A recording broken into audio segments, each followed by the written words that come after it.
Hi friends, welcome to ordinary vlogs. இன்றைக்கி நம்ம சேனலில் எதை பற்றி பார்க்க போகிறோம்னா அடல் பென்ஷன் யோஜனா ஸ்கீம், அதாவது சென்ட்ரல் கவர்மெண்டால் 2005 இன்ட்ரடியூஸ் பண்ண ஒரு பென்ஷன் ஸ்கீம். இதை பற்றி தான் நம்ம ஃபுல் டீட்டெயிலாக அதுக்கு என்னென்ன நம்ம பண்ணலாம், எப்படி அமௌண்ட் வரும், எவ்வளோ ஸ்கீம் அமௌண்ட்டு எல்லாமே டீட்டெயிலாக நம்ம பார்க்க போகிறோம். வாங்க நம்ம வீடியோக்குள்ளே போகலாம். இந்த ஸ்கீமில் ஒருத்தர் ஜாயின் பண்ணணும்னா அதுக்கு என்னென்ன எலிஜிபிள்? ஓகே, இப்போ பொதுவாக மத்திய அரசு மாநில அரசு பயனில் இருக்கிறவங்களுக்கு அவங்களுக்கு டிஃபால்ட்டாக ஒரு பென்ஷன்ஸ் வந்துட்டு இருக்கும். அவங்களுக்கு பிஎஃப் எடுத்துகிட்டு இருப்பாங்க. அவங்க ரிட்டைர்மெண்ட்டுக்கு அப்புறம் ஒரு அமௌண்ட் கிடைக்கும்.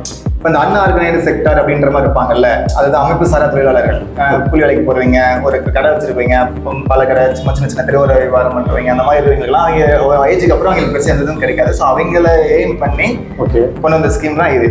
இந்த ஸ்கீமுக்கு யார் எலிஜிபிள் அப்படின்னா, இந்த ஸ்கீம் இன்கம் டேக்ஸ் பே பண்ணுறவங்க, இல்லை வேறு ஏதாவது சோசியல் செக்யூரிட்டி ஸ்கீமில் மெம்பராக இருக்கிறவங்க, ஃபியூச்சரில் பென்ஷன் ஸ்கீம் வாங்குறவங்க, அவங்க இந்த ஸ்கீமில் எலிஜிபிள் கிடையாது.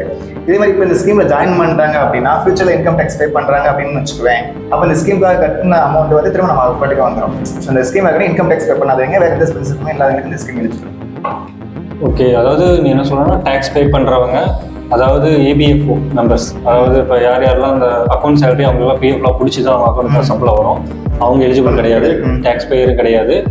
பென்ஷன் ஸ்கீம் வேற பென்ஷன் ஸ்கீம் யூஸ் பண்ணிட்டு இருந்தாலும் இது கிடையாது. 3 பேர் தவிர மீதி எல்லாருமே நம்ம யூஸ் பண்ணிக்கலாம். அதாவது கையில் சம்பளம் வாங்குறவங்க, அக்கௌண்ட்லேயே சம்பளம் வாங்குவாங்க, பிஎஃப் இல்லாமல் வாங்குவாங்க, கூலி வேலைக்கு போகிறவங்க, இவங்க எல்லாமே இதை யூஸ் பண்ணிக்கலாம்.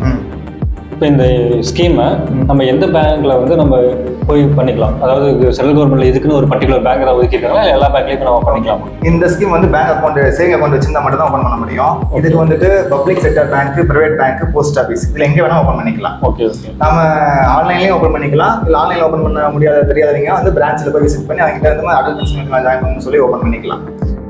இந்த ஸ்கீம்ல ஜாயின் பண்றவங்களுக்கு பர்மனன்ட் ரிட்டைர்மெண்ட் அக்கௌண்ட் நம்பர்னு ஒன்று கொடுத்துருவாங்க. சரியா? இந்த நம்பர் வச்சுட்டு நம்ம ஃபியூச்சர்ல ஆப் மூலியமாவோ இல்லை வெப்சைட்லயோ நம்ம லாகின் பண்ணி பார்த்து நம்ம எவ்வளோ இந்த ஸ்கீம்ல நம்ம கான்ட்ரிபியூட் பண்ணியிருக்கோம், என்ன டீடைல்ஸ் அப்படின்றத நம்ம அந்த அக்கௌண்ட் நம்ம பர்மனன்ட் ரிட்டைர்மெண்ட் அக்கௌண்ட் வச்சு பண்ணிக்கலாம். இது ஒவ்வொரு இண்டிவிஜுவலுக்கும் ஒரு நம்பர் கொடுத்துருவாங்க இந்த ஸ்கீம்ல ஜாயின் பண்றவங்களுக்கு. ஓகே, இப்போ நம்ம ஓப்பன் பண்றோம் இல்லையா, போயிட்டு பேங்க்ல போயிட்டு நம்ம ஆல்ரெடி அக்கௌண்ட் இருக்கவங்க, மேக்ஸிமம் எல்லாருமே அக்கௌண்ட் வச்சிருக்கனால, சேவிங் அக்கௌண்ட் வச்சிருக்கோம், ஈஸியாக போயிட்டு அந்த பேங்க்ல அவங்க வச்சிருக்க பேங்க்ல போயிட்டு நம்ம இந்த ஸ்கீம் ஓப்பன் பண்ணிக்கலாம். ஓப்பன் பண்ணா நமக்கு ஏதாவது பாண்டு மாதிரி ஏதாவது கொடுப்பாங்க? அந்த அடல் பென்ஷன் யோஜனான்னு சொல்லி ஒரு கார்டு மாதிரி இருக்கு. அதை நம்ம நெட்ல இருந்து டவுன்லோட் பண்ணி வாங்கிக்கலாம், இல்லை பேங்க்ல கொடுத்தாலும் நம்ம பேங்க்ல இருந்து வாங்கிக்கலாம். அந்த நம்ம இயர்லி ஒன்ஸ் நம்ம வீட்டுக்கு ஸ்டேட்மெண்ட் மாதிரி அனுப்புவாங்க பேங்க் சைட்ல இருந்து. இந்த ஸ்கீம் என்ன, இதுல ஜாயின் பண்ணிருக்கீங்க, என்ன மாதிரி டீடைல்ஸ்ல எந்த ஸ்கீம் ஜாயின் பண்ணிருக்கீங்க அப்படின்றதுல நமக்கு வீட்டுக்கு பஸ் தடவை நமக்கு லெட்டர் வரும். அதுல நம்ம எவ்வளவு கட்டி, இது வரைக்கும் எவ்வளவு கட்டிருக்கோம் டீடைல்லாம் வந்துடும். இப்போ இதுல என்னென்ன ஸ்கீம்ஸ் இருக்கு? இதுல 1000ல ஆரம்பிச்சு 5000 வரலும் நம்ம ஆஃப்டர் ரிட்டைர்மெண்ட்டுக்கு அப்புறம் வாங்குற மாதிரி இருக்கு. இப்போ ஒருத்தர் 18 வயசுல ஜாயின் பண்றாங்க அப்படின்னா அவங்க 60 வயசு வரலும் நம்ம அதுக்கு அந்த மாசம் கட்டுற மாதிரியோ, இல்ல 3 மாசத்துக்கு ஒரு தடவை கட்டுற மாதிரியோ, இல்ல 6 மாசத்துக்கு ஒரு தடவை கட்டுற மாதிரியோ கட்டிக்கலாம். இப்போ ஒருத்தங்க ஆனா மேக்ஸிமம் 40 வயசுக்குள்ள தான் ஜாயின் பண்ண முடியும். 40 வயசுக்கு அப்புறம் ஜாயின் பண்ண முடியாது. இப்போ 40 வயசுல ஒருத்தங்க ஜாயின் பண்றாங்க அப்படின்னா அவங்க 60 வயசுல கட்டணும். ஸோ 18 வயசுல ஜாயின் பண்றவங்களும் 60 வயசுல கட்டணும், 40 வயசுல ஜாயின் பண்றவங்களும் 60 வயசுல கட்டணும். ஆனா எவ்வளவு சீக்கிரமா ஜாயின் பண்றோமோ அந்த அளவுக்கு நம்ம கட்ட வேண்டிய அமௌண்ட் ரொம்ப குறையும். 40 வயசுல ஜாயின் பண்றாங்கன்னா அவங்க கட்ட வேண்டிய அமௌண்ட் ரொம்ப ஜாஸ்தியா இருக்கும். இதே 18 வயசுல ஜாயின் பண்றாங்க அப்படின்னா அவங்க கட்ட வேண்டிய அமௌண்ட் ரொம்ப கம்மியா இருக்கும். ஓகே, இப்போ 18 வயசுலயும் ஜாயின் பண்ணிக்கலாம், 40 வயசு 18 வயசு 40 வயசுக்குள்ள ஜாயின் பண்ணிக்கலாம். 40 வயசுக்குள்ள 41 வயசுனால இதில் ஜாயின் பண்ண முடியாது. எக்ஸாம்பிளுக்கு 18 வயசில் நீங்கள் 1000 ஸ்கீமில் ஜாயின் பண்ணுறீங்கன்னா மந்த்லி பார்த்தீங்கன்னா 42 ரூபா. அது 12 மாதத்துக்கு பார்த்தீங்கன்னா 504 ரூபா. இதுவே 42 வருஷத்துக்கு 21,128 ரூபா கட்டுவீங்க. இதுவே குவார்டர்லி பார்த்தீங்கன்னா 125 ரூபா கட்டுவீங்க. அது 4 டைம் கட்டுவீங்க. இது பார்த்தீங்கன்னா வருஷத்துக்கு 500 ரூபா. அப்போ 42 வருஷத்துக்கு 21,000 ரூபா கட்டுவீங்க. ஆஃப் இயர்லி பார்த்தீங்கன்னா 248 ரூபா கட்டுவீங்க. வருஷத்துக்கு 2 டைம். அது பார்த்தீங்கன்னா 496 ரூபா வருஷத்துக்கு. இதே 42 வருஷம் நீங்கள் கட்டி முடிக்கிறப்ப 20,832 ரூபா. இதே 1000 ஸ்கீமில் நீங்கள் 40 வயசில் ஜாயின் பண்ணுறீங்கன்னா மந்த்லி 291 ரூபா. இதுவே 12 மாதத்துக்கு பார்த்தீங்கன்னா 3492. 20 வருஷம் நீங்கள் கட்டி முடிக்கிறப்ப 69,840. குவார்டர்லி பார்த்தீங்கன்னா 867 ரூபா 4 தடவை கட்டுவீங்க. அது பார்த்தீங்கன்னா 3468. அது 20 வருஷத்துக்கு நீங்கள் கட்டி முடிக்கிறப்ப 69,360. ஆஃப் இயர்லி பார்த்தீங்கன்னா 1717 ரூபா. இது பார்த்தீங்கன்னா வருஷத்துக்கு 2 டைம் கட்டுவீங்க. 3434 ரூபா. இது 20 வருஷம் நீங்கள் கட்டி முடிக்கிறப்ப 68,680 ரூபா. இப்போ 5000 ஸ்கீமில் நீங்கள் 18 வயசில் ஜாயின் பண்ணுறீங்கன்னா மந்த்லி 210 ரூபா. 12 மாதம் நீங்கள் பார்த்தீங்கன்னா 2520 ரூபா. அதுவே 42 வருஷம் நீங்கள் கட்டி முடிக்கிறப்போ 1,05,840 ரூபா. குவார்ட்டர்லி பார்த்தீங்கன்னா 626 ரூபா 4 தடவை கட்டுவீங்க. வருஷத்துக்கு 2504, 42 வருஷம் நீங்கள் கட்டி முடிக்கிறப்போ 1,5168. ஹாஃப் இயர்லி பார்த்தீங்கன்னா 1239 ரூபா, வருஷத்துக்கு 2 டைம் கட்டுவீங்க. 2478 ரூபா, 42 வருஷம் நீங்கள் கட்டி முடிக்கிறப்போ 1,04,076 ரூபா நீங்கள் கட்டி முடிப்பீங்க இந்த ஸ்கீமில். இதுவே 5000 ஸ்கீமில் நீங்கள் 40 வயசில் ஸ்டார்ட் பண்ணுறீங்கன்னா மந்த்லி பார்த்தீங்கன்னா 1454 ரூபா, 12 மாதத்துக்கு பார்த்தீங்கன்னா 17,448 ரூபா, 20 வருஷம் நீங்கள் கட்டி முடிக்கிறப்போ 3,48,960 ரூபா. குவார்ட்டர்லி பார்த்தீங்கன்னா 4,333 ரூபா, 4 டைம் கட்டுவீங்க. இயர்லி பார்த்தீங்கன்னா 17,332 ரூபா, அதே 20 வருஷம் கட்டி முடிக்கிறப்போ 3,46,640 ரூபா. ஹாஃப் இயர்லி பார்த்தீங்கன்னா 8,581 ரூபா, வருஷத்துக்கு 2 டைம் கட்டுவீங்க. அப்படி பார்த்தீங்கன்னா 17,162 ரூபா, அதே 20 வருஷம் நீங்கள் கட்டி முடிக்கிறப்போ 3,43,240 ரூபா. இப்போ இந்த ஸ்கீமில் வந்து நீ சொல்லியிருக்க 1000 ரூபா, 2000 ரூபா, 3000 ரூபா, 4000 ரூபா, 5000 ரூபா, இந்த மாதிரி 5 ஸ்கீம் இருக்கு. இப்போ நான் ஒரு 1000 ரூபாயில் நான் வந்து எக்ஸாம்பிளுக்கு ஜாயின் பண்ணுறேன். இன்கேஸ் ஃபியூச்சரில் வந்து நான் ஒரு 3000 இல்லாட்டி 5000 ஸ்கீம்லேயே நான் வந்து மாற்றிக்கணும் அப்படின்னா அதை மாற்ற முடியும். இப்போ வந்து 60 வயசுக்கு அப்புறம் நீ 1000 ரூபா பென்ஷன் ஸ்கீம்ல ஜாயின் பண்ணியிருக்க அப்படின்னா நீ வந்து ஃபியூச்சர்ல வந்து நான் வந்து இந்த ஸ்கீம் வந்து எனக்கு 1000 பென்ஷன் பத்தாது, நான் வந்து 2000 ரூபா, 3000, 4000 ரூபா, 5000 ரூபா இதில் ஒன்று நான் மாடிஃபை பண்ணிக்கிறேன் அப்படின்னா நீ மாடிஃபை பண்ணிக்கலாம். இயர்லி ஒன்ஸ் ஏப்ரல் மாதம் அந்த டைம் வந்து ஃபினான்ஷியல் இயருக்கு ஒரு தடவை நம்ம இது மாடிஃபை பண்ணிக்கலாம்.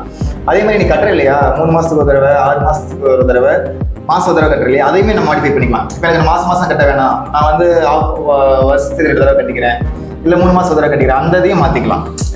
அந்த பென்ஷன் அமௌண்ட்டையும் மாற்றிக்கலாம், இந்த கட்ட வேண்டிய அந்த டூரேஷனையும் மாற்றிக்கலாம். அதாவது இது வந்து பார்த்தோன்னா மாதம் ஒரு தடவை, இல்லை 3 மாதத்துக்கு ஒரு தடவை, இல்லை வருஷத்துக்கு 2 டைம் இந்த மாதிரி நம்ம கட்டலாம். இதை வந்து நம்ம ரெடியூஸும் பண்ணிக்கலாம், இன்க்ரீஸும் பண்ணிக்கலாம். அதே மாதிரி இப்போ நான் 5000 ரூபாய் இருக்க திரும்ப 1000 ரூபா மாற்றலாம், ரெடியூஸும் டிகிரீஸும் பண்ணிக்கலாம், இன்க்ரீஸும் பண்ணிக்கலாம். இப்போ எனக்கு 5000 ஸ்கீம் வேணா, எனக்கு 1000 பென்ஷன் ஸ்கீம்லேயே நான் போதும் அப்படின்னா நம்ம அதுக்கு அந்த மாதிரி நம்ம டிகிரீஸும் பண்ணிக்கலாம். பேங்க்ல நம்ம கனெக்ட் பண்ணோம்னா அவங்க அதுக்கு ஃபார்ம் ஃபில் பண்ணி கொடுத்தோம்னா அது பண்ணி கொடுத்துருவாங்க. இப்போ நம்ம வந்து இதில் வந்து யாரை வந்து நாமினியாக நம்ம ஆட் பண்ணிக்கலாம், எத்தனை பேர்த்த பண்ணலாம்?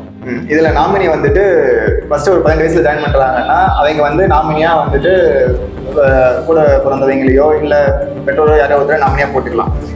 ஆனால் பிரைமரி நாமினி வந்து ஹஸ்பண்டாக இருந்தால் மனைவியை போட்டுக்கலாம், மனைவியாக இருந்தால் ஹஸ்பண்டை போட்டுக்கலாம்.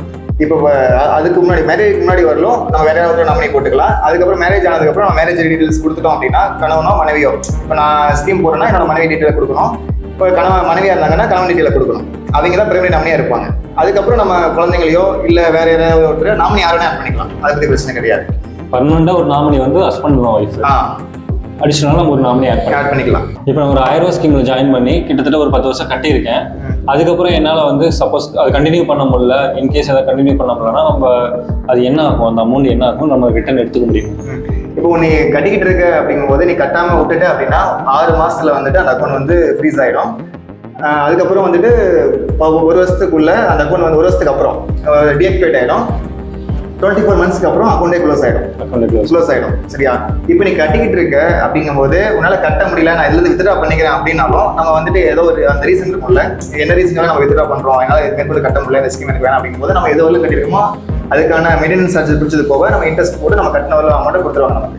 ஓகே, ஏன் கட்ட முடியங்கிறதுக்கு நம்ம ஏதாவது ப்ரூஃப் கொடுக்கணும்? ப்ரூஃப் கொடுக்கணுன்ற அவசியம் இல்லை, நம்ம ரீசன் சொன்னா போதும். நான் வந்து என்னோட நேம்ல நான் கட்டிட்டு இருக்கேன். 60 வயசுக்கு முன்னாடி சப்போஸ் இன்கேஸ் எனக்கு ஏதாவது ஆயிடுச்சு அப்படின்னா நெக்ஸ்ட் என்ன பண்ணுவோம்? ஓகே, இப்போ கணவனோ மனைவியோ, கணவன் கட்டிட்டு இருக்காரு அப்படின்னா கணவன் வந்து 60 வயசுக்குள்ள இறந்துட்டாரு அப்படின்னா, இப்போ வந்து 40 வயசுக்கு முன்னாடி ஆரம்பிக்கிறாரு, 60 வயசுக்குள்ள இறந்துட்டாரு அப்படின்னா அந்த ஸ்கீமை மேற்கொண்டு கண்டினியூ பண்ணலாமா வேணாமான்னு மனைவி முடிவு எடுத்துக்கலாம். அதே மனைவி இறந்துட்டாலும் ஹஸ்பண்ட் முடிவு எடுத்துக்கலாம். அந்த மாதிரி இப்போ கணவன் இறந்துட்டாரு அப்படிங்கும்போது அது ஆட்டோமேட்டிக்காக மனைவி வந்து அந்த ஸ்கீமை மேற்கொண்டு கட்டுறீங்களா இல்லை இந்த ஸ்கீம் க்ளோஸ் பண்ணிக்கிறீங்களா அப்படின்ற 2 ஆப்ஷன் மனைவி கிட்ட இருக்கும். ஸோ அவங்க மேற்கொண்டு காசு கட்டிட்டு அந்த பென்ஷன் காசை வந்துட்டு மனைவி பேரில் வாங்கிக்கலாம், இல்லை கட்டி அந்த அமௌண்ட் க்ளோஸ் பண்ணாலும் பண்ணிக்கலாம். க்ளோஸ் பண்ணாலும் நம்ம பண்ணிக்கலாம்.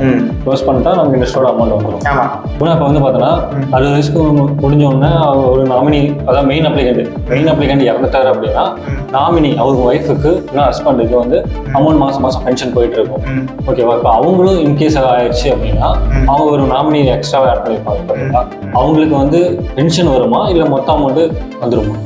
ஓகே, இப்போ வந்துட்டு அக்கௌண்ட் பே பண்ணிட்டு இருக்காங்க, அவங்க 60 வயசுக்கு அப்புறமும் வாங்கிட்டு இருக்காங்கன்னு எதிர்பார்த்து பார்த்தோம். 60 வயசுக்கு அப்புறம் வாங்கிட்டு இருக்காங்கன்னு வச்சுக்கோங்க. ஹஸ்பண்ட் வந்து அவங்க தான் வந்து அக்கௌண்ட் ஓப்பன் பண்ணிட்டாங்க. 60 வயசுக்கு அப்புறம் அவங்களுக்கு மாதம் 1000, 2000, 3000, 4000, 5000 அந்த பென்ஷன் காசு மாதம் வாங்கிட்டு இருக்காங்க அப்படின்னா அவங்க இறந்துட்டாங்கன்னா அவங்க மனைவி இருப்பாங்க இல்லையா, அவங்க மேற்கொண்டு அவங்க எவ்வளோ நாள் உயிரோடு இருக்காங்களோ அது வரலும் அந்த பென்ஷன் காசை வாங்கிக்கலாம். இப்போ ஹஸ்பண்ட் வந்து 1000 வயசுக்கு இருக்காரு அப்படின்னா ஹஸ்பண்ட் 60 வயசுக்கு அப்புறம் ஒரு 65 வயசுல 70 வயசுல இறந்துட்டாருன்னா அதுக்கு ஒரு மனைவி இருக்காங்கன்னா மனைவி அந்த மாதம் 1000 ரூபா வாங்கிக்கலாம். இப்போ மனைவியும் இறந்துட்டாங்க பண்ணியிருந்தாங்க அப்படின்னா அப்போ அந்த நாமினின்னு ஒருத்தர் போட்டிருப்பாங்க இல்லையா, நாமினிக்கு வந்து இப்போ 1000 ஸ்கீம்ல ஜாயின் பண்ணியிருந்தாங்கன்னா 1,70,000, 5000 ஸ்கீம்ல ஜாயின் பண்ணியிருந்தாங்க அப்படின்னா 8,50,000 அந்த நாமினிக்கு போயிடும். இப்போ ஹஸ்பண்ட் மனைவி 2 பேர் இருக்காங்க, அவங்க 2 பேருமே இறந்துட்டாங்க. அப்படிங்கும்போது அந்த ஸ்கீம் மெச்சூர் ஆனதுக்கு அப்புறம் சொல்றேன், மெச்சூர் ஆனது இறந்துட்டாங்க அப்படின்னா அந்த நாமினிக்கு போட்டிருப்பாங்க இல்லையா, பெற்றோர் பிள்ளைங்களோ வேற யாராவது போட்டிருப்பாங்களோ அவங்க வந்து அந்த அமௌண்ட் வாங்கிக்கலாம். ஃப்ரெண்ட்ஸ், இதுதான் வந்து அடல் பென்ஷன் யோஜனா ஸ்கீமோட டீட்டெயில்ஸ். இது வந்து உங்களுக்கு யூஸ்ஃபுல்லாக இருக்கும்னு நம்புகிறோம். நீங்கள் கண்டிப்பாக இதை வந்து தெரியாதவங்களுக்கு மேக்ஸிமம், ஏன்னா நிறைய பேருக்கு தெரியாது, அவங்களுக்கிட்டலாம் சொல்லுங்கள், அவங்களும் போடட்டும். அவங்க ஃப்யூச்சரில் கண்டிப்பாக இது யூஸ் ஆகும். இந்த ஸ்கீமோட டீட்டெயில்ஸ் வந்து வெப்சைட்டில் இருக்குது, அதோட லிங்க் வந்து நான் டிஸ்கிரிப்ஷனில் கொடுக்குறோம். அதே மாதிரி இதுக்கு ஒரு ஆப் இருக்குது, APY அப்படிங்கிற ஒரு ஆப் இருக்குது. அதையும் அந்த ஆப்போட லிங்க்கும் நாங்கள் டிஸ்கிரிப்ஷனில் கொடுக்குறோம், நீங்கள் பார்த்து யூஸ் பண்ணிக்கிங்க. இந்த ஸ்கீமில் சில பேர் வந்துட்டு அவங்க அக்கௌண்ட் அவங்களுக்கே தெரியாமல் சில இதில் பேங்க்கில் அக்கௌண்ட் ஓப்பன் பண்ணும்போது இப்போ பேங்க் ஸ்டாஃபே போட்டுட்ருப்பாங்க. அது அக்கௌண்ட்டில் எதுக்கு புரியாமல் தெரியாமல் சில பேர் அக்கௌண்ட்டில் பிடிச்சிட்டு இருப்பாங்க. அது இன்கேஸ் யாராவது நீங்கள் நோட்டீஸ் பண்ணீங்க அப்படின்னா இந்த ஸ்கீமில் மேற்கொண்டு நீங்கள் கண்டினியூ பண்ணலாமா இல்லை வேணாமான்னு நீங்கள் முடிவு பண்ணிக்கங்க. ஏன்னா நீங்கள் கொஞ்ச நாள் கட்டிட்டு நீங்கள் அப்படியே விட்டுட்டீங்க அப்படின்னா பெனால்ட்டி மாதிரி போடுவாங்க. நீங்கள் கட்டின அமௌண்ட்டே போகிறதுக்கு வாய்ப்பு இருக்குது. அதாவது இப்போ பெனால்ட்டி போட்டு பெனால்ட்டியும் நீங்கள் கட்டின அமௌண்ட்டும் டேலி ஆகிடுச்சுன்னா 0 ஆகிடும். ஸோ அந்த ஸ்கீமில் இருக்கீங்களா இல்லைன்றது மாதிரி நீங்கள் உங்கள் பாஸ்புக்கோ இல்லை ஸ்டேட்மெண்ட் வச்சு செக் பண்ணிக்கோங்க. இந்த ஸ்கீம் இருந்தீங்கன்னா மேற்கொண்டு கண்டினியூ பண்ண முடியுமான்னு பார்த்துட்டு கண்டினியூ பண்ணுறா கண்டினியூ பண்ணுங்கள். ஏன்னா இந்த ஸ்கீம் நல்ல ஸ்கீம் தான். இப்போ இந்த பென்ஷன் ஸ்கீமை பொறுத்த வரலும் இப்போ நீங்கள் மந்த்லி டெபிட் பண்ணுற மாதிரி நீங்கள் ஆப்ட் பண்ணியிருக்கீங்க அப்படின்னா அந்த மந்தில் நம்ம அந்த அக்கௌண்ட்டில் பேலன்ஸ் இருக்கிற மாதிரி நம்ம மெயின்டைன் பண்ணிக்கணும். இப்போ நீங்கள் 3 மாதத்துக்கு ஒரு தடவை டெபிட் பண்ணுற மாதிரி நீங்கள் ஆப்ஷன் சூஸ் பண்ணியிருந்தீங்க அப்படின்னா அந்த 3 மாதத்தில் அந்த ஃபஸ்ட்டு மந்தில் நம்ம அக்கௌண்ட்டில் பேலன்ஸ் இருக்கிற மாதிரி பார்த்துக்கணும். இப்போ நீங்கள் ஆஃப் இயர்லி ஒன்ஸ் நீங்கள் பே பண்ணுறீங்க அப்படின்னா அந்த ஆஃப் இயர்லியில் வர ஃபஸ்ட்டு மந்தில் வந்து நம்ம அக்கௌண்ட்டில் பேலன்ஸ் இருக்கிற மாதிரி பார்த்துக்கணும். நம்ம எந்த ஸ்கீமுக்கு எவ்வளோ அமௌண்ட் ஆப் பண்ணியிருக்கோமோ அந்த அமௌண்ட் வந்து நம்ம அக்கௌண்ட்டில் இருக்கிற மாதிரி பார்த்துக்கணும். ஏதாவது டவுட் அப்படின்னா நீங்கள் கமெண்ட் பண்ணுங்கள், அதுக்கான பதில் நாங்கள் சொல்கிறோம். Okay, thank you.